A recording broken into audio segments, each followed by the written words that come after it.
राजधानी एक्सप्रेस जो हाथियों के झुंड से टकरा गई। दोस्तों, अभी अभी असम से एक ऐसी खतरनाक खबर सामने आई है जिसने रेलवे से लेकर वन विभाग तक सबको हिलाकर रख दिया है। यह कोई आम हादसा नहीं है।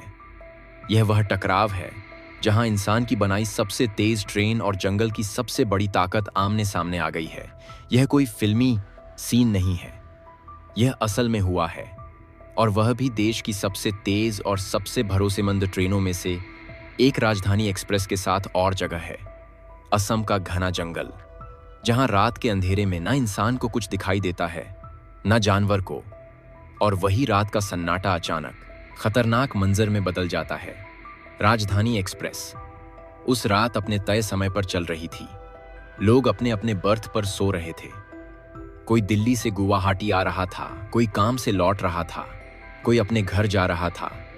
किसी को जरा भी अंदाजा नहीं था कि कुछ ही मिनटों में यह बात कर सफर उनकी जिंदगी का सबसे डरावना अनुभव बनने वाला है। रात का वक्त था और घड़ी में लगभग 2:17 हो चुके थे। ट्रेन पूरी रफ्तार में जंगल के अंदर से गुजर रही थी। अब जरा उस जंगल को समझिए। असम का जंगल कोई आम जंगल नहीं है। यहाँ हाथियों की संख्या बहुत ज्यादा है। यहाँ उनके पुराने रास्ते हैं जिन्हें एलिफेंट कॉरिडोर कहा जाता है। हाथी पीढ़ियों से उन्हीं रास्तों से गुजरते आए हैं, और जब रेलवे लाइन बनी तो वह रास्ता उन्हीं कॉरिडोर के बीच से गुजर गया। उसी रात जंगल के अंदर लगभग 100 हाथियों का एक झुंड एक जगह से दूसरी जगह जा रहा था। इसमें मादा हाथी भी थे, छोटे बच्चे भी थे, और बड़े भारी भरकम हाथी भी थे। हाथियों का झुंड जब चलता है तो धीरे चलता है और पूरे रास्ते को घेर लेता है। उसी वक्त ट्रेन उसी पटरी पर तेजी से आ रही थी। लोको पायलट को आगे अंधेरे के अलावा कुछ नजर नहीं आ रहा था। जंगल में कोई स्ट्रीट लाइट नहीं होती, कोई सिग्नल नहीं होता। अचानक जब ट्रेन मोड़ पर आती है तो सामने हाथियों का झुंड दिखता है, और उसी पल लोको पायलट समझ जाता है कि अब कुछ सेकंड में बड़ा हादसा होने वाला है। वह बिना एक सेकंड गंवाए इमरजेंसी ब्रेक खींच देता है। लेकिन समस्या यह है कि राजधानी एक्सप्रेस कोई बाइक नहीं है जो तुरंत रुक जाए। इतनी तेज रफ्तार ट्रेन को रुकने में भी सैकड़ों मीटर लगे जाते हैं, और हाथियों का झुंड सामने खड़ा था। फिर जो हुआ वह किसी ने सपने में भी नहीं सोचा था। ट्रेन पूरी ताकत से हाथियों के झुंड से टकरा गई। टक्कर इतनी जबरदस्त थी कि झटके से लोग अपने बर्थ से नीचे गिर पड़े। बच्चे रोने लगे, सामान इधर उधर बिखर गया, और लोगों को लगा कि शायद ट्रेन पलट गई है। उस टक्कर में मौके पर ही 8 हाथियों की जान चली गई।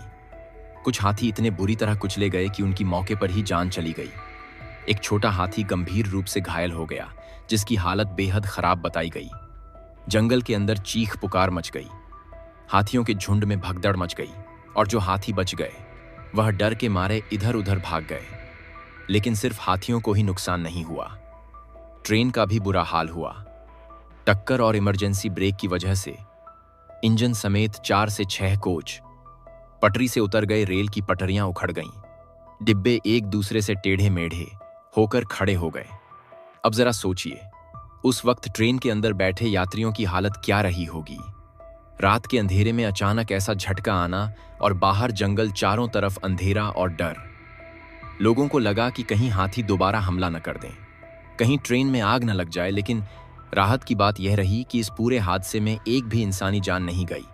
रेलवे स्टाफ और सुरक्षा कर्मियों ने तुरंत यात्रियों को शांत किया और उन्हें डिब्बों के अंदर ही रहने को कहा। सुबह होने तक सभी यात्रियों को सुरक्षित रखा गया। सुबह लगभग 6 बजे के आसपास रेलवे की टीम मौके पर पहुंची। सबसे पहले यह देखा गया कि कितने डिब्बे पटरी से उतरे हैं और कितने यात्री प्रभावित हुए थे। जिन 4 से 6 डिब्बों के उतरने की खबर थी, उनमें करीब 200 यात्री सवार थे। रेलवे ने फैसला लिया कि जो डिब्बे सही हालत में हैं, उन्हें बाकी ट्रेन से जोड़ दिया जाए। यात्रियों को उन्हीं डिब्बों में शिफ्ट कर दिया गया और इंजन को दोबारा जोड़कर ट्रेन को गुवाहाटी की ओर रवाना कर दिया गया। जो डिब्बे पटरी से उतर गए थे, उन्हें वहीं छोड़ दिया गया और बाद में भारी मशीनों की मदद से हटाया गया। पूरे इलाके में पुलिस, वन विभाग और रेलवे की टीम तैनात कर दी गई। वन विभाग के लिए यह हादसा बहुत बड़ा झटका था, क्योंकि एक साथ इतने हाथियों का जान जाना बहुत ही दुर्लभ होती है, खासकर तब जब वह ट्रेन से टकराकर मरे हों। सवाल उठने लगे कि आखिर गलती किसकी थी। कुछ लोग कहने लगे कि ट्रेन की रफ्तार कम होनी चाहिए थी। कुछ लोग बोले कि हाथियों के रास्ते को पहले से बंद कर देना चाहिए था। लेकिन सच ये है कि जंगल में ऐसा करना इतना आसान नहीं है। अगर रेलवे लाइन के दोनों तरफ बाउंड्री बना दी जाए तो हाथियों के पारंपरिक रास्ते बंद हो जाएंगे और हाथी भूख पानी की तलाश में गांवों में घुस जाएंगे, जिससे इंसान और हाथी दोनों के लिए खतरा और बढ़ जाएगा। यही वजह है कि असम और बाकी राज्यों में रेलवे और वन विभाग मिलकर हाथी कॉरिडोर की पहचान करते हैं और वहां ट्रेनों की स्पीड कम रखने की कोशिश करते हैं। लेकिन रात के वक्त और घने जंगल में ऐसे हादसे का खतरा फिर भी बना रहता है।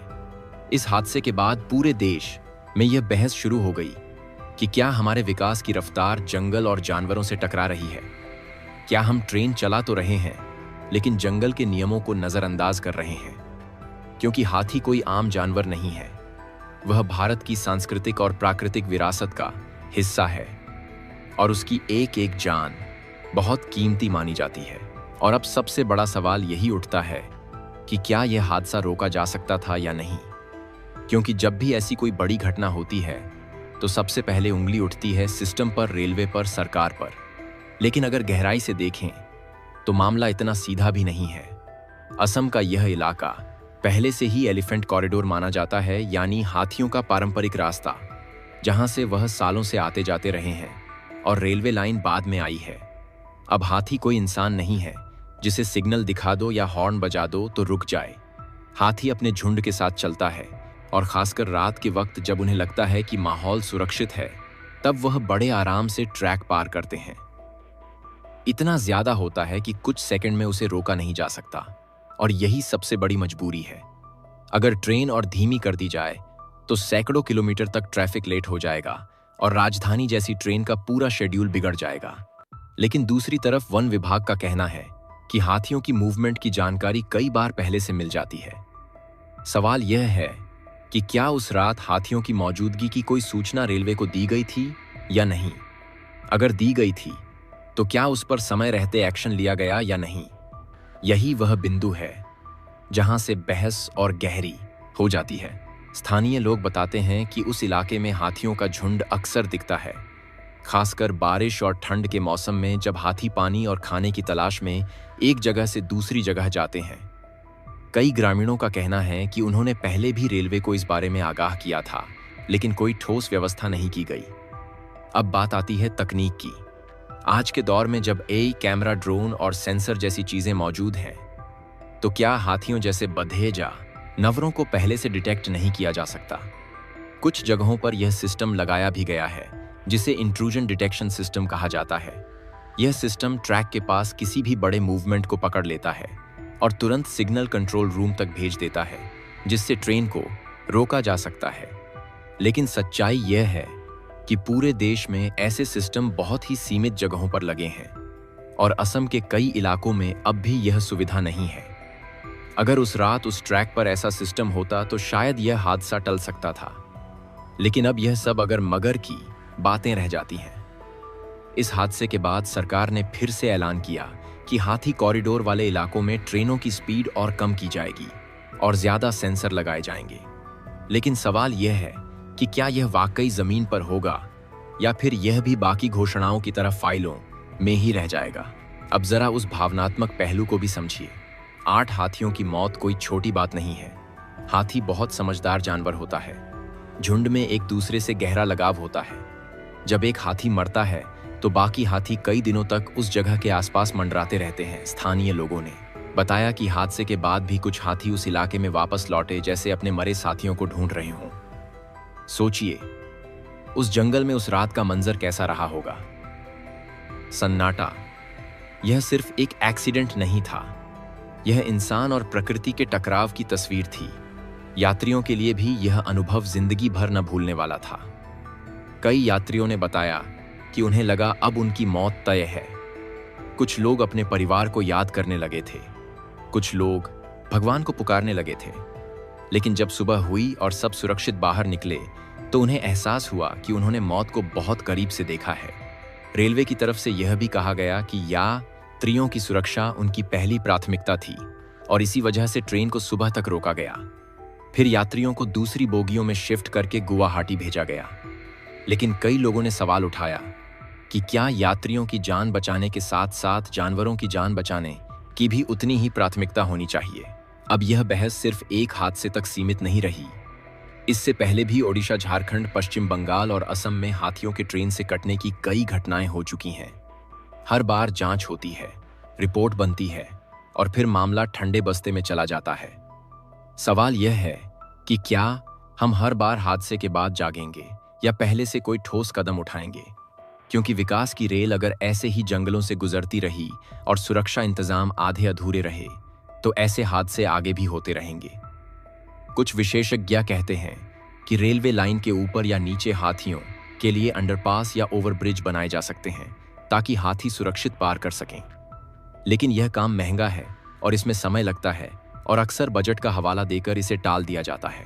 लेकिन अगर एक हाथी की जान की कीमत लगाई जाए तो वह सिर्फ पैसे में नहीं मापी जा सकती। हाथी पर्यावरण के संतुलन में बहुत बड़ी भूमिका निभाते हैं। जंगल के बीज फैलाने से लेकर रास्ते बनाने तक उनका योगदान होता है। इस हादसे के बाद सोशल मीडिया पर भी लोगों का गुस्सा फूटा। कुछ ने रेलवे को जिम्मेदार ठहराया, कुछ ने सरकार को और कुछ ने यह भी कहा कि इंसान ने जंगल में दखल दिया, इसलिए यह सब हो रहा है। असल में गलती किसी एक की नहीं है, यह एक सिस्टम फेलियर है जहां विकास और पर्यावरण के बीच संतुलन नहीं बनती पाया है।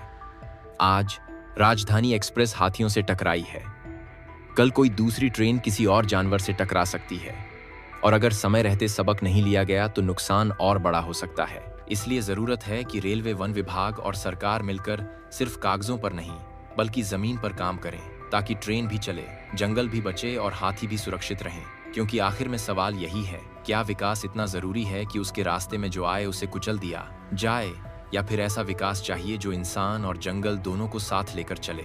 बस यही सोचने वाली बात है। बाकी दुआ यही है कि ऐसी रात फिर कभी किसी को न देखनी पड़े। तो दोस्तों, आज के लिए बस इतना ही। हालांकि आपका इस मुद्दे पर क्या कहना, अपनी राय नीचे कमेंट में जरूर दें और वीडियो पसंद आई हो तो वीडियो को लाइक कर चैनल को सब्सक्राइब जरूर कर ले। जय हिंद।